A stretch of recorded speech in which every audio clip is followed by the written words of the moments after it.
Welcome to a broadcast of the recent Lorain County Commissioners' General Meeting. Unless otherwise announced, meetings are held Wednesday morning at 9:30 at the Administration Building, 226 Middle Avenue, 4th floor, downtown Elyria. These are public meetings and you are invited to attend. Agendas are posted prior to the meeting at www.loraincounty.us. Click on Departments to see the Commissioners page, then click on View Agenda. Good morning, everyone. We'll stand first for the Pledge of Allegiance. I pledge allegiance to the flag of the United States of America and to the republic for which it stands, one nation, under God, indivisible, with liberty and justice for all. And our prayer this morning is from Jeremiah. Blessed are those who trust in the Lord and have made the Lord their hope and confidence. They are like trees planted along the riverbank with roots that reach deep into the water. Such trees are not bothered by the heat or worried by the long months of drought. Their leaves stay green and they go right on producing delicious fruit. And we have a dog from the kennel this morning. Our dog warden will make that presentation. Good morning. I'd like to introduce kennel number 7. He's a what we call a purebred mix. He's a some shepherd, some lab, and some pit in him. Very friendly dog. He's available for adoption right now. Like I said, it's cage number 7, and we have 22 other dogs in the kennel. So if you're interested, please come and see us. Number 27 or number 7, very good dog.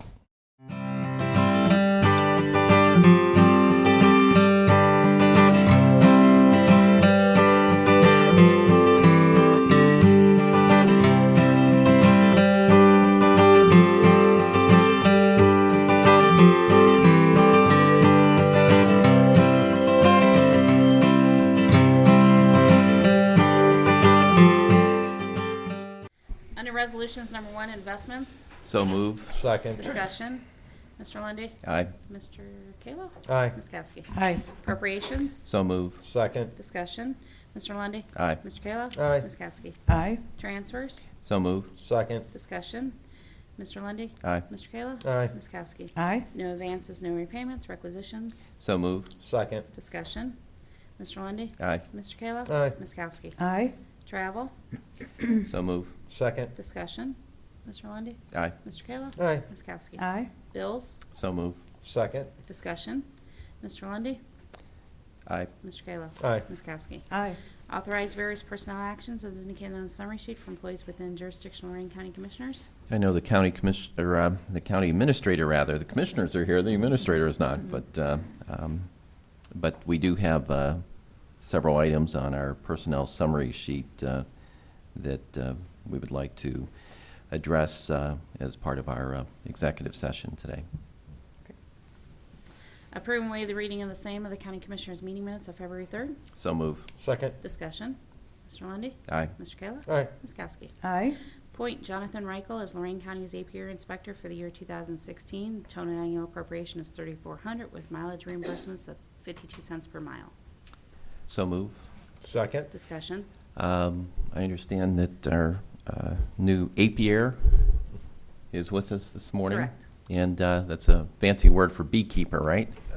So, okay. Do you want to introduce? Would you like to introduce yourself?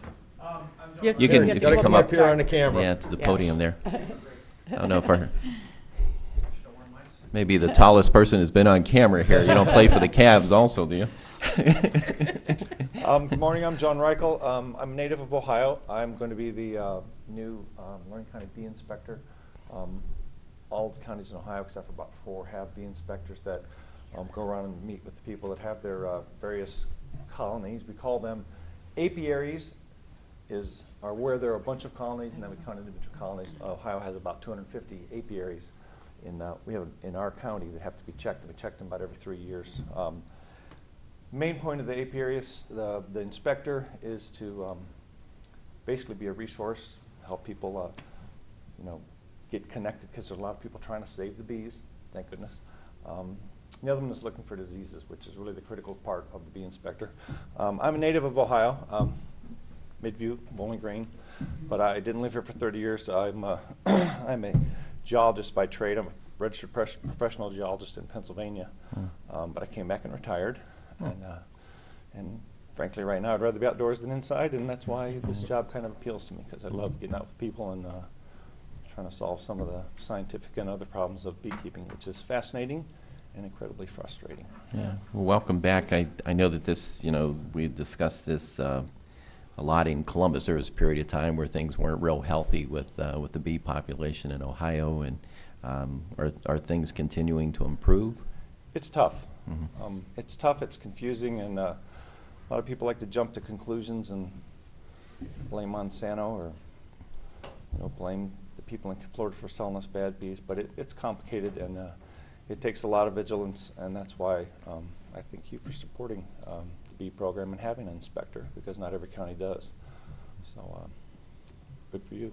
Yeah. Thank you. Thank you. Glad to have you on board. Thank you very much. Sorry to put you on the spot. You probably weren't planning on speaking today. Mr. Lundy, Aye. Mr. Kayla? Aye. Ms. Kowski? Aye. Under 911, enter into customer service maintenance agreement with Vastu Communications, Inc. for various equipment in the annual amount of $49,000, which contains a 30-day cancellation clause. So move. Second. Discussion. Mr. Lundy, Aye. Mr. Kayla? Aye. Ms. Kowski? Aye. Approve an agreement with Tyler Technologies, Inc. in the amount of $24,200 for web case download, law enforcement records, and maintenance to be paid from the 911 bonds account. So move. Second. Discussion. Mr. Lundy, Aye. Mr. Kayla? Aye. Ms. Kowski? Aye. Under Community Development, award contract to CT Consultants, Mentor, in the amount of $6,000 to provide professional services for pre-application work and preparation of the 2016 CHIP grant application. Authorize administrator to execute all necessary documents. So move. Second. Discussion. Mr. Lundy, Aye. Mr. Kayla? Aye. Ms. Kowski? Aye. Under EMA, approve an agreement with LEPC and EMA for State Emergency Response Commission grant in accordance with the Ohio Revised Code 3750.14. So move. Second. Discussion. Mr. Lundy, Aye. Mr. Kayla? Aye. Ms. Kowski? Aye. Under solid waste, advertise mobile truck mounted paper shredding system. Notice to be in the Chronicle on February 12th and 19th and open at 2 p.m. on February 26th. So move. Second. Discussion. About time we got this rolling. Mr. Lundy, Aye. Mr. Kayla? Aye. Ms. Kowski? Aye. Revised Rule Lorain Solid Waste Management District 08, registration of solid waste transporter effective for 3 years. Register annually prior to January 1st with the Sheriff's Department to obtain a registration sticker. Fail to comply will be fined at least $10,000 but not more than $25,000. Each day of violation constitute a separate offense. So move. Second. Discussion. Does Mr. Bailey want to come up and expound upon this for us? It's part of the plan, I'm sure. Rule 8 was put in the plan, all right, and it was already went through the ratification processes, but we found some errors in it. So we went back, revisited, took all fees out of it. There's no fees involved with this rule. Sheriff's Department will register trucks. There'll be a sticker put on the trucks operating within our county. We still have 4 companies that are still not registered with us, and we need to resolve this. They're taking waste outside our county and operating at a $2 a ton cost advantage over our local haulers that are doing that, so are paying their fees. So we just want to button up this rule and get it started. Cleaning up some paperwork, Keith. Yep. Yes, sir. Any questions? Mr. Lundy, Aye. Mr. Kayla? Aye. Ms. Kowski? Aye. Approve the issuance of a waiver from designation pursuant to a standard form of waiver agreement from March 1st, 2016 through February 18, 2017 for Fabrizi Disposal, Inc., Rumpke Waste Management of Ohio, Inc., FSI Disposal, and Kimball Recycling and Disposal. So move. Second. Discussion. Mr. Bailey? Yes. We have, this is the waiver fee contracts we make people sign. What you're waiving here is your flow control rights, all right? You're not waiving fees. You're waiving flow control rights so these companies can take waste outside of our county. Not all waste can be buried in a Lorain County landfill.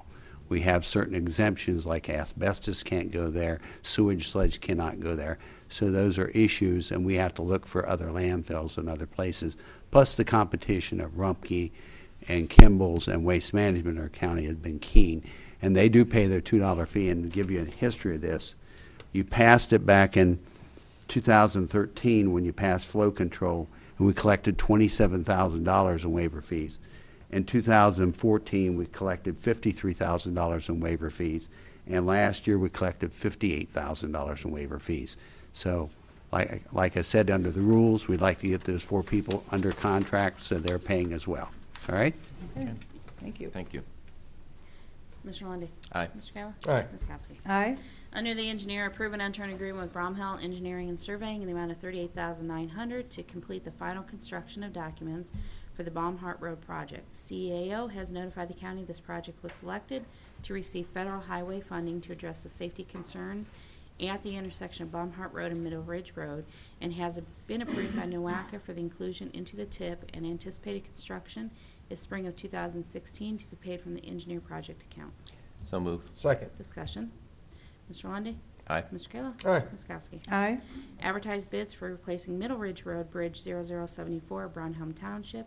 Notice in the Journal on February 12th and 19th, and open at 2 p.m. on March 1st. So moved. Second. Discussion. Mr. Lundy. Aye. Mr. Kayla? Aye. Ms. Kowski? Aye. Advertise for bids for replacing Jaguar Road Bridge 0048, Columbia Township. Notice be in the Journal on February 12th and 19th, and open at 2 p.m. on March 8th. So moved. Second. Discussion. Mr. Lundy. Aye. Mr. Kayla? Aye. Ms. Kowski? Aye. Mr. Innes. I do have several matters for executive session. One pertains to personnel hiring appointments, and then I have three matters that are court action issues. Commissioners report. I just want to congratulate Holly Brenda, Mayor of the City of Elyria, for her State of the City address yesterday. We all attended that, and it was well attended by everyone, and she did a nice job of explaining the situation in Elyria, like so many other cities and counties struggling financially, and we're no different. So congratulations to Holly.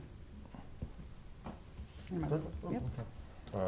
Attended last week, like to congratulate Commissioner Lundy, all the work he's put into it with all of the multiples of not-for-profits and citizenry. We're working on the MOVE program, the transportation issue. Nice turnout last week. Oh, yeah. Very Nice good speaking turnout. job, Commissioner. Mhm. It was just nice to see that. Actually, Grace Galucci showed up from NOACA there. There was a lot of good people, a lot of good dialogue. So, I mean, it's a regional discussion on what the needs are of Lorain County. Also, congratulations to Pete Soto, of course, and Chris Barton from the Avon Police Department with the Lorain County Blue Chili Cook-Off.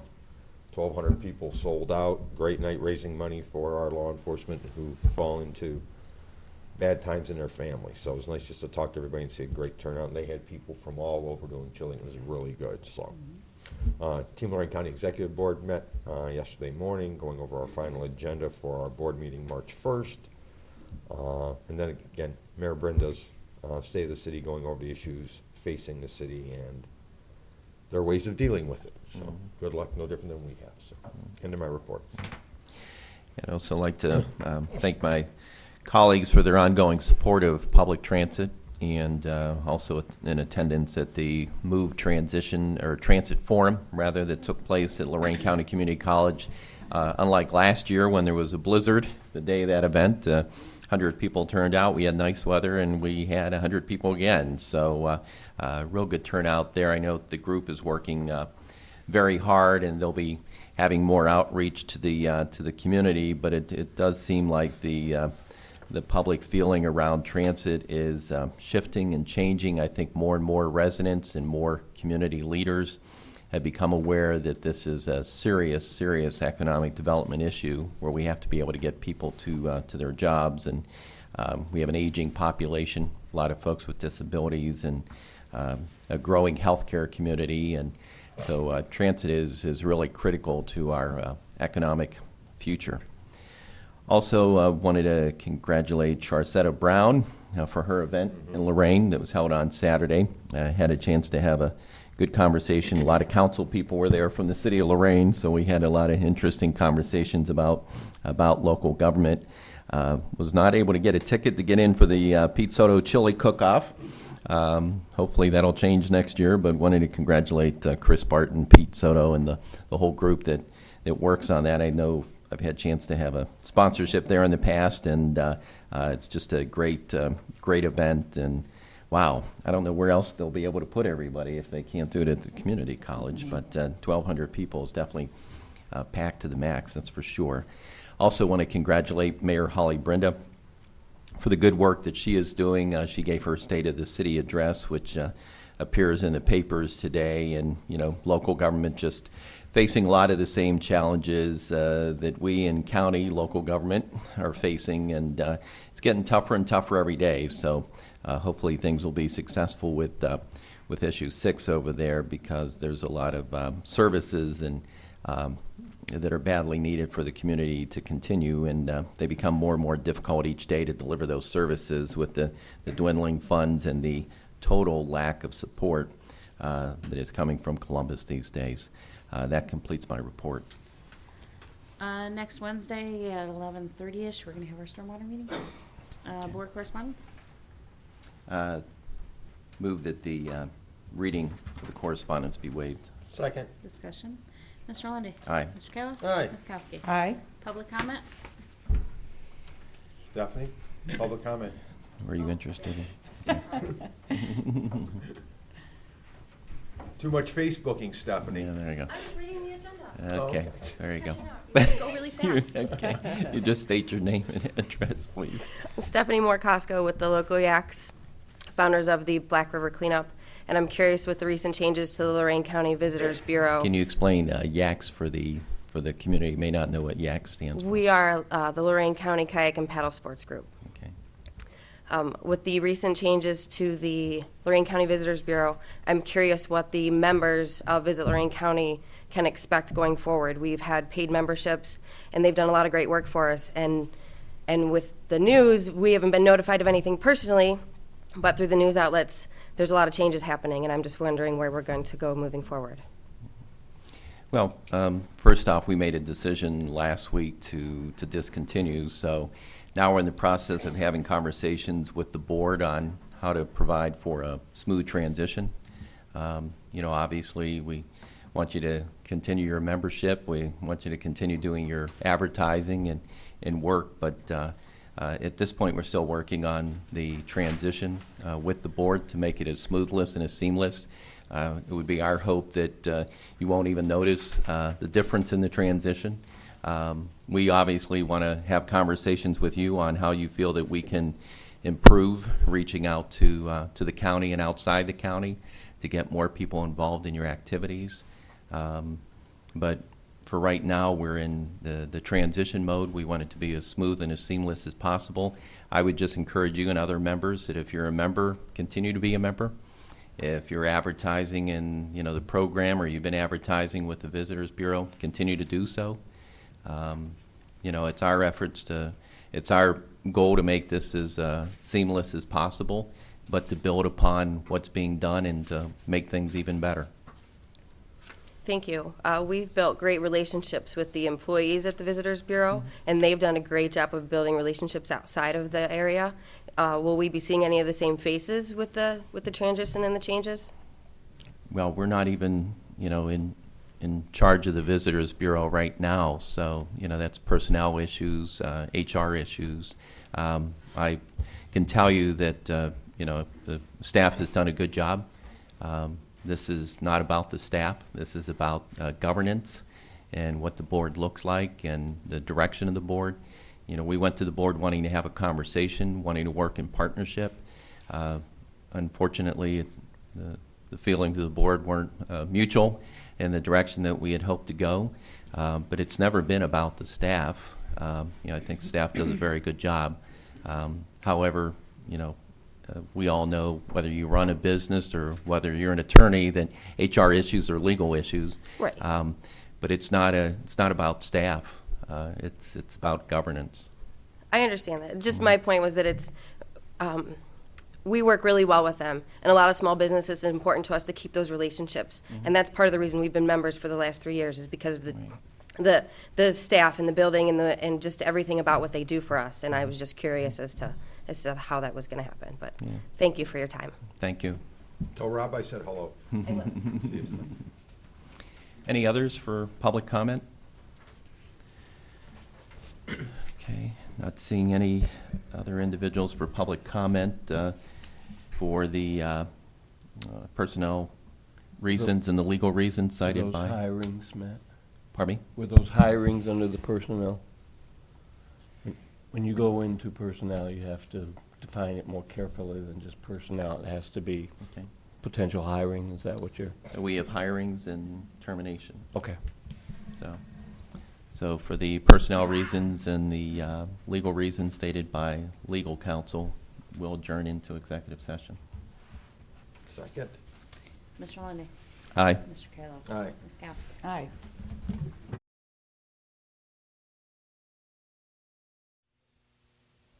This has been a broadcast of the recent Lorain County Commissioners' General Meeting. Unless otherwise announced, meetings are held Wednesday morning at 9:30 at the Administration Building, 226 Middle Avenue, 4th floor, downtown Elyria. These are public meetings, and you are invited to attend. Agendas are posted prior to the meeting at www.loraincounty.us. Click on Departments to see the Commissioners page, then click on View Agenda for a printable copy of the agenda.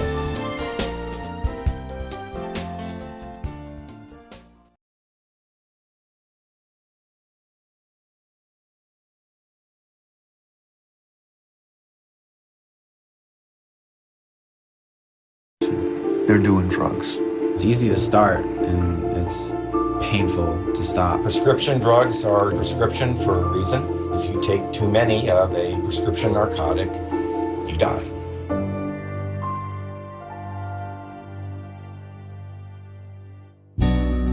Chelsea was very well liked by her friends and by her teachers. Ronnie was going down to Tennessee State to be the next player to come out of Tennessee State. Joey was extremely popular, just surrounded by friends. Mark was an athletic, fit-looking kid. Aaron enjoyed talking and debating with any and all people. The prescription pain pill problem is a huge epidemic. This is an epidemic. This is an epidemic that is infiltrated our young people. We never had a conversation with Joey about prescription drugs because we truly had no idea that there was any kind of recreational use going on. How many guys know it's not used by The first time I started doing painkillers was when I was 17. I would steal pills from my friend's mom. Her stepmom had script for Vicodin. That was like heaven. I went in her room and stole Vicodin every day. He would ask to use the bathroom in other people's homes, and he'd go in there and go in their medicine cabinets and steal prescription drugs. These medications are available everywhere in every socioeconomic environment. Ronnie was the starting halfback, one of our best players. He got several scholarship offers. Ronnie was very popular in the neighborhood. Ronnie was a neat freak, clean freak, always had his hair braided. When he got into the pill use, his mood changed. He changed, like, was that Dr. Jekyll, Mr. Hyde? Ronnie's appearance really deteriorated, and it was really unlike him. I said, "Are you doing drugs?" And my son looked at me with these eyes of, "How could you even think of that, Mom?" I was walking up to football practice. My coach was walking towards me. He just had this crazy look on his face. He goes, "You think they might have found your brother?" And I was like, to me, I was like goofing. I was like, I didn't know he went missing. So I was like making her like goofing off. And he was like, "No, Justin, seriously, they might have found his body." And I was like, "Wait a minute." I was like, "Whoa, what?" He's like, "Yeah, they discovered a body in an apartment in Telford." I never thought my son would take prescription drugs without a prescription. Parents often trip themselves up by asking a simple question: "Are you using drugs?" No. One has to be able to say, "I'm seeing some signs here that concern me." He was a little bit more argumentative. We thought that was maybe hormones. The person has what we call pinpoint pupils. Literally, the pupils look like a pinpoint. She slept odd hours. We didn't know why he was sleeping so late. If I wasn't able to get high, then I'd Didn't want to get out of bed because, the physical withdrawals. We were missing tinfoil from the kitchen, missing spoons. We'd find the pens that were cut in half. Straws. There were a lot of charges coming on the credit cards. We thought that there was somebody stealing money out of our account. That's probably a pretty good clue there's something going on.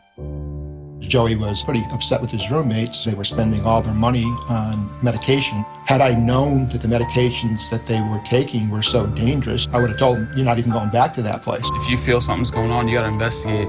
I thought it was just a phase. We partied when we were in high school, and it's just sort of a phase you go through as you grow, experience life, and you grow out of it. And I thought he was on that track.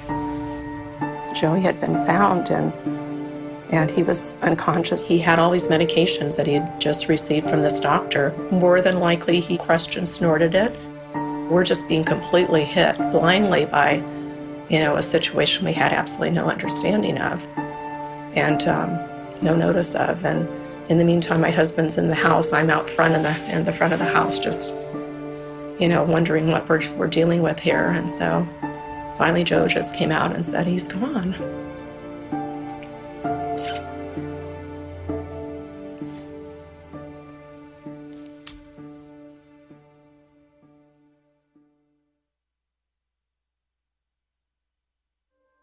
I was downstairs getting ready for work. Cookie told me she couldn't get Mark up. Mark was powerful and had the nickname in some circles of Tank.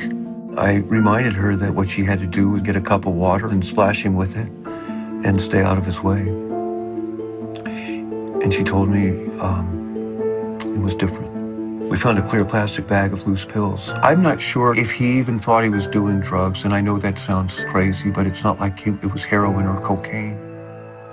We followed the ambulance to the hospital. A few minutes later, someone came in and told us that Mark was dead.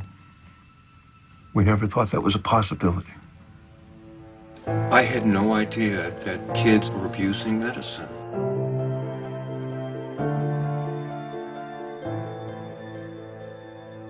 I came home one night, saw the basement light on, and went up to the window, and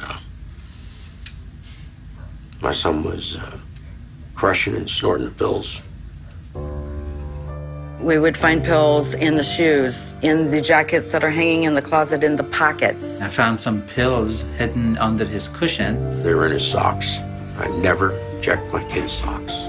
He took the light switch plate off and put them in there. Look everywhere. Is it an invasion? No. You're doing the right thing as a parent. I would question Chelsea, and she would always assure me that everything is fine and nothing's wrong. Kids don't want to get in trouble, so they're going to tell you exactly what you want to hear. There was always something down deep inside that said to me, something's wrong. You doubt yourself because you wonder if you're making a bigger deal out of something. Maybe deep down my parents knew that I was high. You can't always believe your child. Their lies get bigger when they're trying to hide substance abuse. I knew her inside and out, and I remember Chelsea as the little girl that she used to be. I looked at him and I only saw the most beautiful son in the world. It was very difficult to think that she would be lying to me, which she was.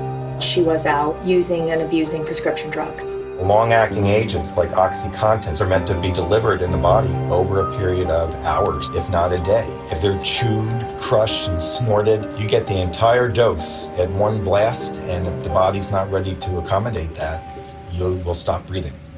We needed to call the police. But what are the neighbors going to think? Put all of that aside and focus on what's important, as difficult as it may be.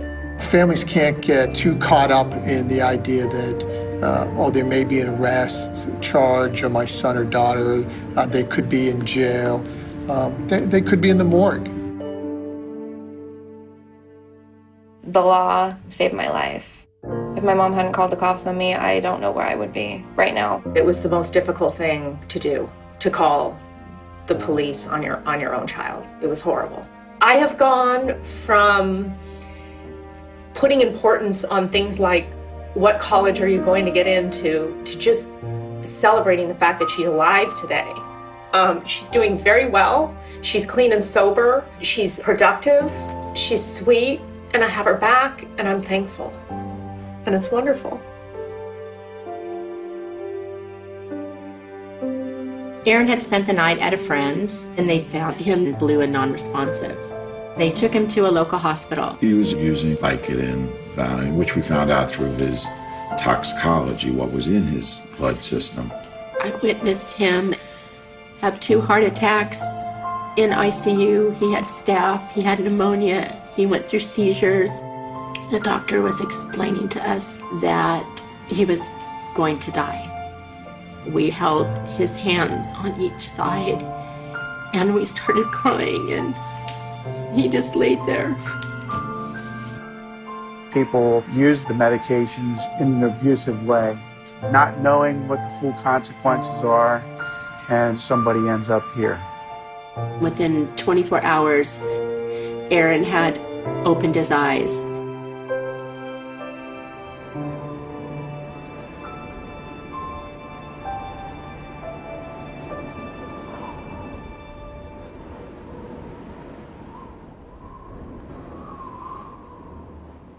Parents are the first line of defense in terms of prescription drug abuse. You gotta sit your kids down. You just gotta tell them about the severity of the problem. There's a number of steps that you can take.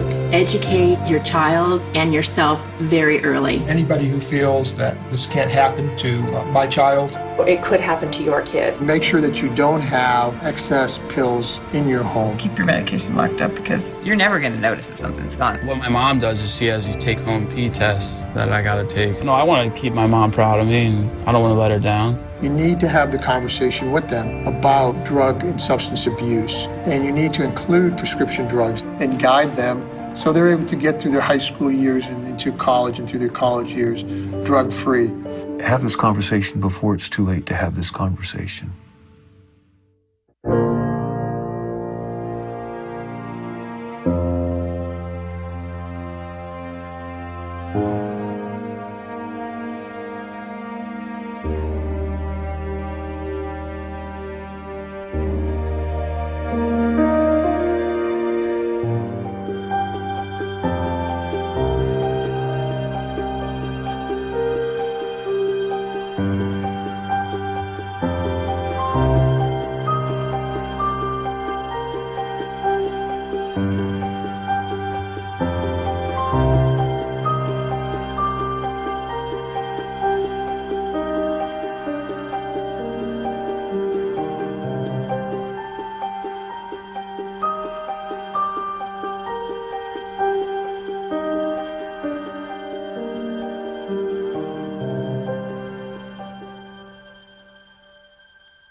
We load up an 18-foot trailer, rugs, cables, audio-video equipment, sound systems, all the lighting.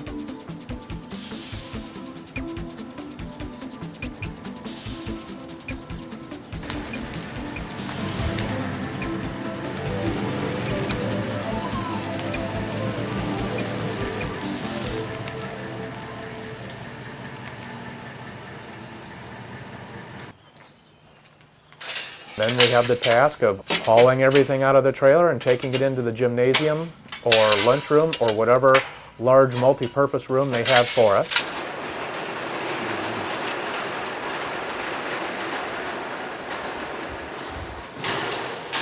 We're generally there for the whole day. If we're going to be back at the school the next day, we can leave our equipment still set up. If we're going to be at a different school the next day, then we have the job of removing it from the multi-purpose room and taking it back to the trailer, loading up the trailer, and locking it up and calling it quits for the day. It started in January 2007 with CERTS, which is Safe Routes to School.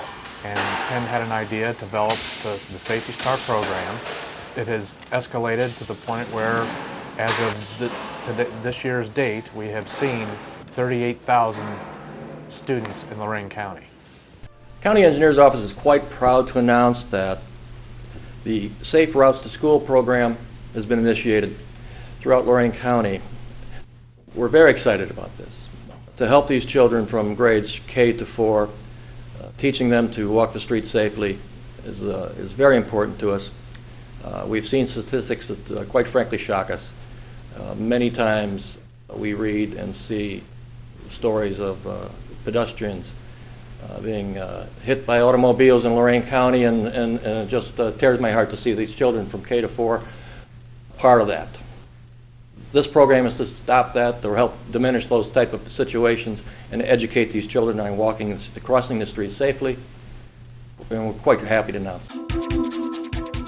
We bring safety to the school. We're self-contained. We have all the mock simulations of scenarios such as busy intersections. We have all the roads, movie screens, our audio-video system, streets, sidewalks, grass, working traffic signals, working railroad signals, and we bring that all to the school so the student does not have to leave. To make sure that all the lights, bulbs are working.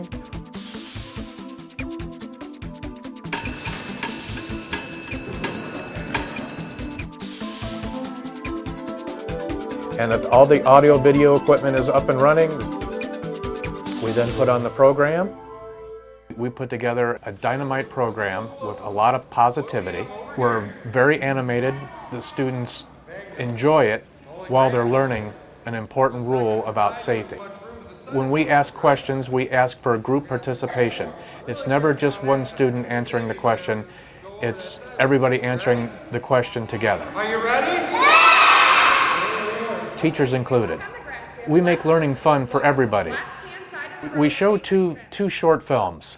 One is Willie the Whistle, and Willie the Whistle teaches kids in a simple format the correct way to walk with parents, aunts or uncles, or any other family members that are responsible adults to cross streets where there are no stop signs or where it's just stop signs and no traffic lights, and to cross streets where there are parked cars, what to look for, when to cross, when there are cars parked along the sides of the street. And again, it's all basically looking left, right, and left.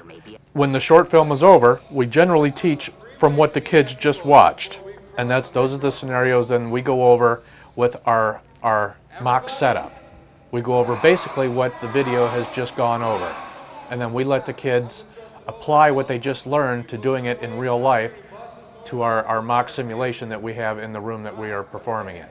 Everybody leaves at the end of our program with a great feeling, knowing that all they have to do is look left, right, and left again, and they're going to be smiling for a good long time. I would highly recommend this program to all administrative principals in every school system. And it's a very good program. I believe in it 100%. I've had students see me at the mall or see me at a carnival or a festival and come up and say, "I remember you. You're the safety guy. You're Mr. Neal." And the first question I ask them, what are the 3 ways you look before you cross the street?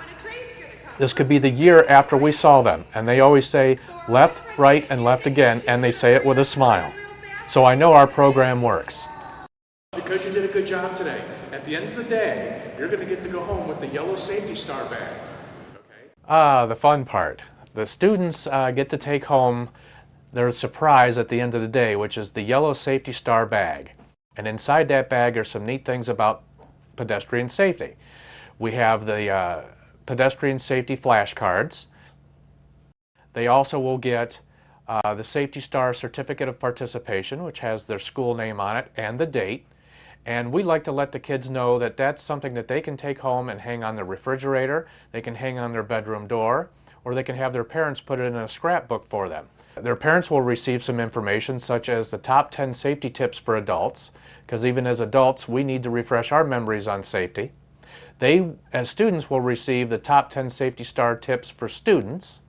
They will also receive a Safety Star maze for those that are a little bit more adventurous and like a challenge. We also offer a safety coloring sheet.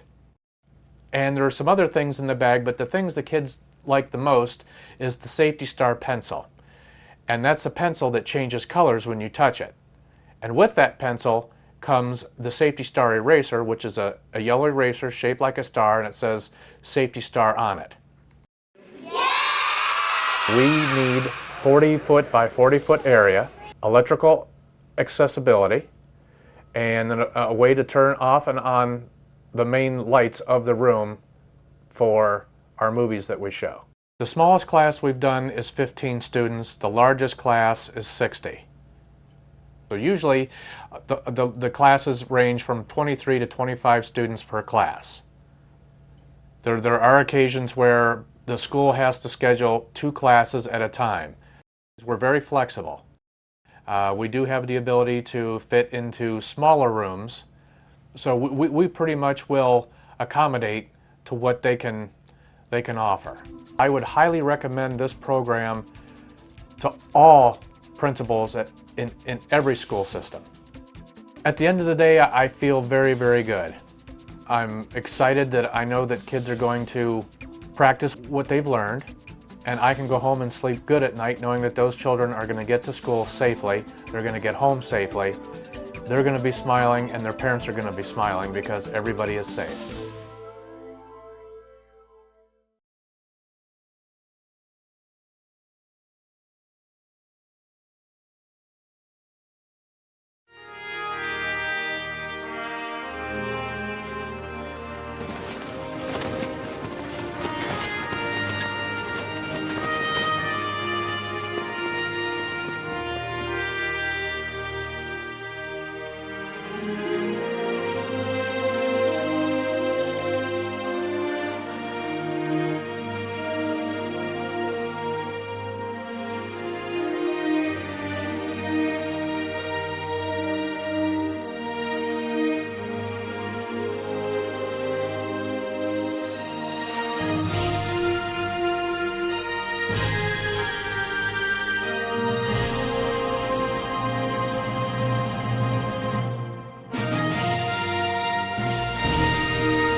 Every election in Ohio begins in a place like this one, a county board of elections. In each of Ohio's 88 counties, a county board of elections is responsible for planning and conducting all federal, state, and local elections. While everyone in Ohio is aware that elections take place, not everyone has the opportunity to see what goes on behind the scenes. Our goal in the next several minutes is to provide you with an inside glimpse of what happens at a board of elections, including its duties and its significance on its community, county, the state, and the nation. All right, we'll go ahead and call this meeting of the Hamilton County Board of Elections to order. Proper notice has been given as required by the Ohio Sunshine Act. We're made up of half of us are appointed by the Democratic Party and half of us are appointed by the Republican Party. And then we operate with a 4-person board. Again, 2 members are elected from the Democratic Party, 2 from the Republican Party. We have a full-time staff of about 36, both made up of Democrats and Republicans. We also hire during election cycles many temporary employees who are also members of each major political party. We have 44 full-time permanent staff here at the Franklin County Board of Elections, but at election time, both in a gubernatorial year or in a presidential year, that staff will expand up to, in the presidential year, for example, we had probably about 250 people working here on a seasonal basis at the Board of Elections, both here at our office, at our warehouse facility, and at our early vote center that's attached to the Board of Elections here on Morse Road. We only have 3 full-time employees and 1 part-time employee.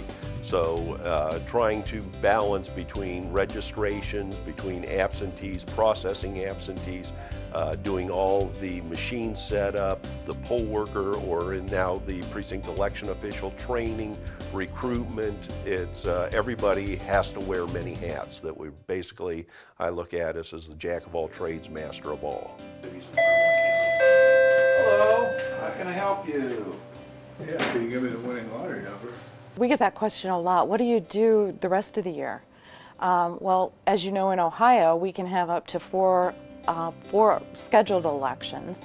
One year we actually had 6. We also have things that we put on the back burner, like updating our mapping system. How do we improve our website? You know, how do we get better information out to voters?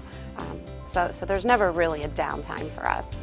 The poll worker recruitment is a process. It begins Labor Day and then it continues all the way through election. Greene County needs to recruit 584 poll workers. It's done with a bipartisan team, so we have both the Democrat and Republicans represented to recruit each of their party representatives. And we also, in addition to the poll workers, have to recruit 40 rovers, which are the individuals who set up the equipment, kind of provide the running support for Election Day. So I have a few positions left in Xenia. Now I do have one that is a very important position that I do need to get filled. What's your current address? And I'll give you a couple options of what you need to do. There is a 3-hour training class that's required, and we have several dates and times available for that.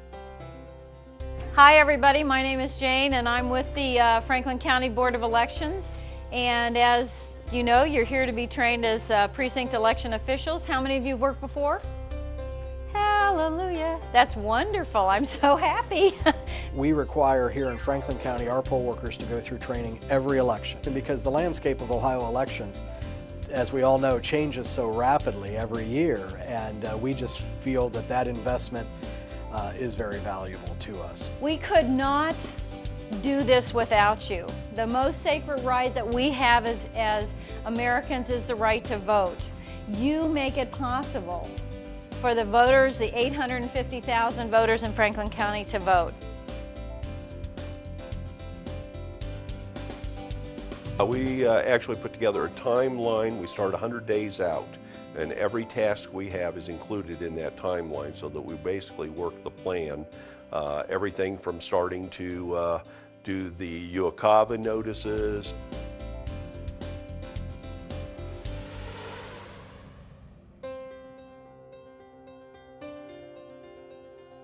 We do a complete inventory of all of our supplies 100 days out, and now 28 days before the election when in office and mail-out absentee begins.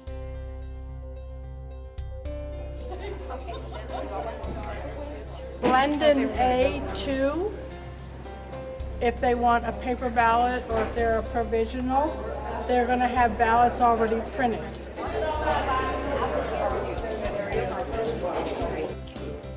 That's the way it is. Mark.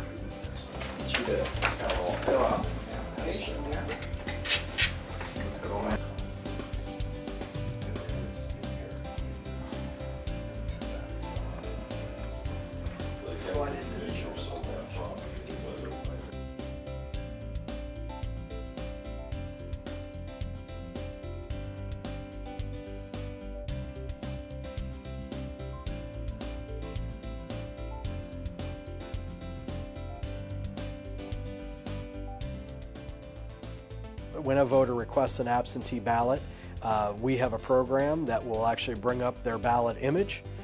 We do a PDF of that ballot image that every night we send that file, that PDF file, over to our county print shop, which here in Franklin County is located right at our facility. They print up the ballots and bring them to our absentee staff the next morning. They then use what is called a Reliavote machine,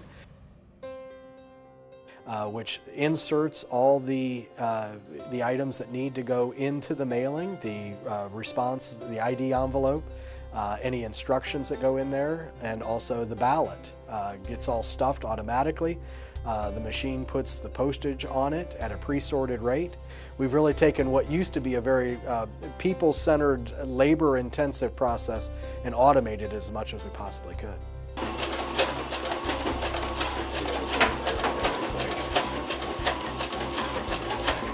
We get an absentee application in, so we have that application reviewed by both an R and a D.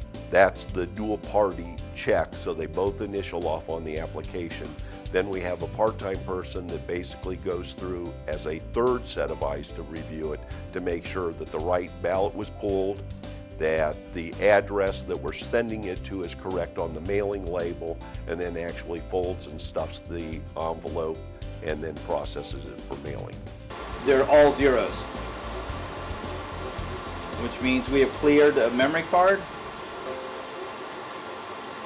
and no one has cast a ballot on this when we send it out.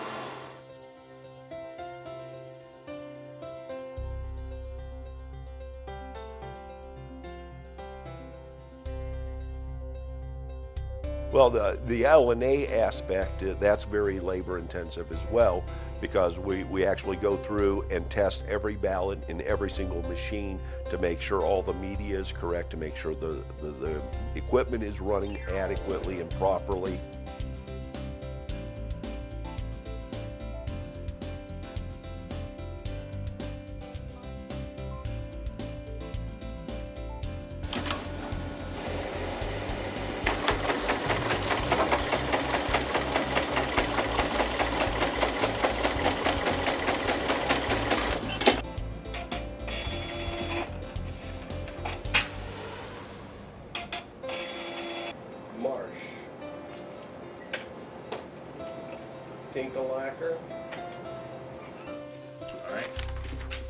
Back on the record.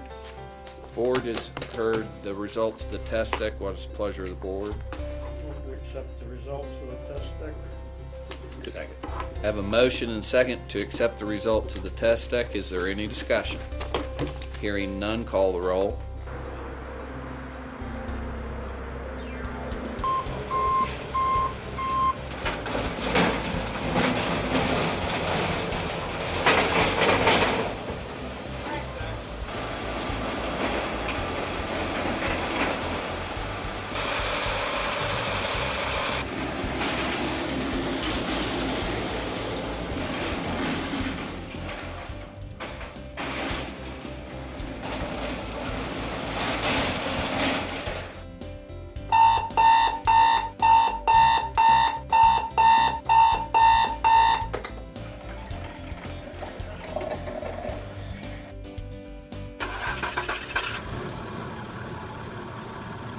You're listening to WBOE Radio on this Tuesday morning, Election Day in the Buckeye State. And I hope each and every one of you is ready to go to the polls today to exercise your most precious right as an American, the right to vote. Hey, morning.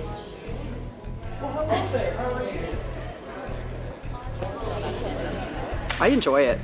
I feel like it's important that we sometimes we're short-staffed in Madison County. I feel like someone has to do it. I enjoy it, and a little bit of extra money's nice too.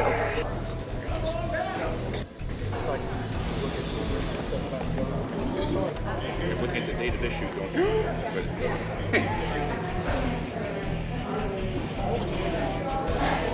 Here's your ballot. Take it right back here.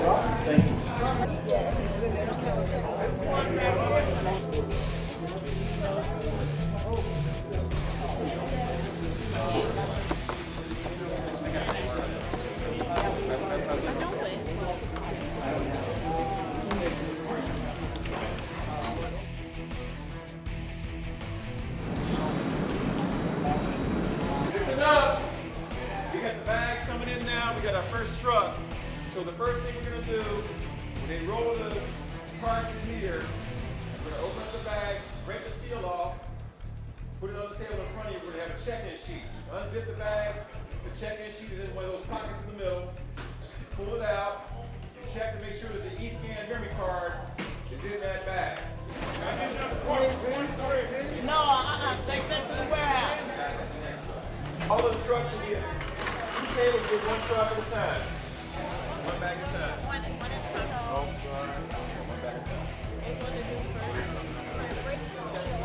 One bag at a time.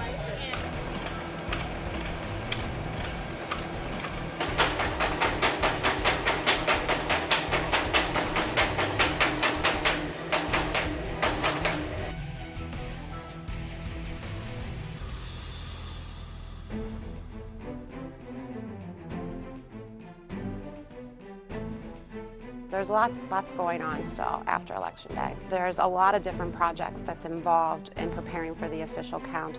One is we have thousands of pieces of voting equipment that are out there at close to 400 different polling locations in Hamilton County. So we have to retrieve all of that voting equipment, bring it back to our warehouse where we have bipartisan teams that inspect all of the equipment. There's the electronic data that needs to be backed up and saved off of all of that equipment. We also have ballot accounting to conduct. We have bipartisan teams that go through the reconciliation sheets and make sure that every ballot that should have been counted was counted in the unofficial count. We also have the provisional verification process, which is a very tedious process and takes a large number of staff to complete that process. There is no way to do a Republican election and there's no way to do a Democrat election. There is a way to do a good election. It's really something that's incredible to witness because you have, people who obviously have strong affiliations with one party or another, but when they come here into the Board of Elections, they all have a common goal of conducting a fair and efficient election.